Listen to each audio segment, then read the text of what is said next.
Some buildings are just, well, buildings, stone and mortar. But others? There's something else entirely.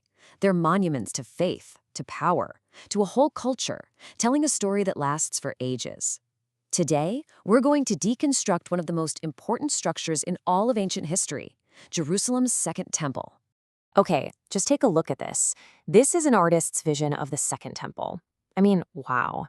It's this breathtaking complex of brilliant, sun-bleached stone that just seems to command the entire landscape. This wasn't just a building in the city, this was the heart of the city. For so many, it was the center of the entire world. It's a vision of pure architectural genius, for sure.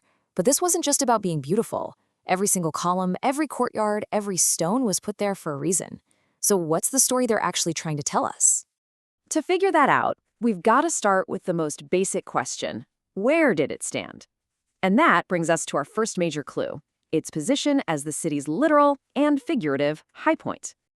See, the temple wasn't tucked away in some quiet corner. No, it was deliberately perched way up high, overlooking the entire sprawling city of Jerusalem.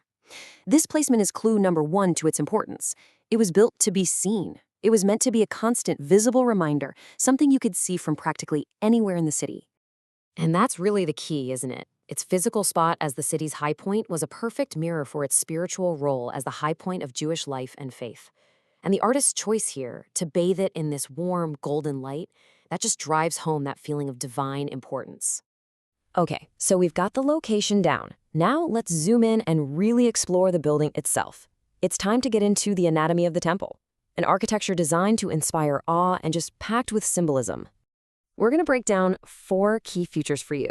We'll start with the sacred heart of the whole thing, the sanctuary, then move to the grand facade and its columns, those incredible golden doors, and finally, the courtyards and walls that set it all apart. Right at the very center of the complex was the sanctuary, or Hayhal. Now, this wasn't just some big prayer hall. This tall, imposing building was believed to be the literal, physical dwelling place of the divine on earth, the one spot where heaven and our world actually met. And check out this incredible detail along the roof. You see those golden elements that almost look like flames looking up into the sky? That was not just for decoration. That was a powerful visual symbol of the sacred fire and the constant divine presence that was believed to be right there, inside the sanctuary. The entrance alone makes such a powerful statement. You've got these 4 massive columns with their fancy golden tops, their capitals. That's a classic Hellenistic or ancient Greek design. And that choice tells us something really important. Jerusalem at this time wasn't isolated. It was a major cultural crossroads, and it was deeply connected to the wider world around it. And then you get to the doors. The source material describes them as large, ornate, golden doors, indicating the high value and sacred nature of the interior. Just think about that for a second. Using gold wasn't just about showing off wealth. It was a powerful statement, telling everyone that whatever was behind this entrance was priceless and profoundly holy. Finally, look at how the whole thing is laid out. The entire complex is enclosed by these huge courtyards and massive walls. This created a very deliberate transition, a kind of physical and spiritual buffer zone that separated the chaos and noise of the city from the deep sanctity of the temple's inner core. But hold on, there is one more detail in this image that we absolutely have to talk about. It's a single, tiny figure that honestly changes the entire meaning of what we're looking at. Because when you look at the image, your eye is drawn upward, not just to the building itself, but to this one solitary figure standing right on the very top of it. So, who is that? Here it is, zoomed in, a lone figure dressed in white, standing on the highest possible point, the very pinnacle of the temple. I mean, that is a risky and an incredibly powerful place to be. And this is where it all clicks. This little detail isn't just random artistic flair. It's a direct callback to the biblical story of the temptation of Christ, where Satan takes Jesus to the highest point of the temple and tests him. In that moment, the building isn't just a background anymore. It becomes the actual stage for a massive spiritual showdown.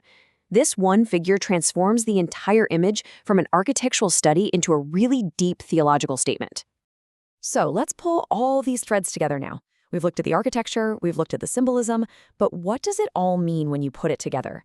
Well, that brings us to our final section, a symbol in stone, where architecture and theology become one and the same. When you get right down to it, the Second Temple was never just one thing. Every single physical part of it had a deeper spiritual meaning. That big, imposing stone structure, that was the dwelling place of the divine. Those Greek-style columns and all that gold, they weren't just decoration. They were setting the stage for these major spiritual encounters. And its physical location, right at the center of the city, that was just a reflection of its real job, to be the absolute spiritual heart of an entire culture. The temple stood for hundreds of years as a monument to what an entire society held sacred, all expressed through stone and gold. And that, well, it leaves us with a pretty big question, doesn't it? What modern buildings, our stadiums, our museums, our tallest skyscrapers, will future generations look back on and see as our sacred spaces? What do our grandest buildings really say about us?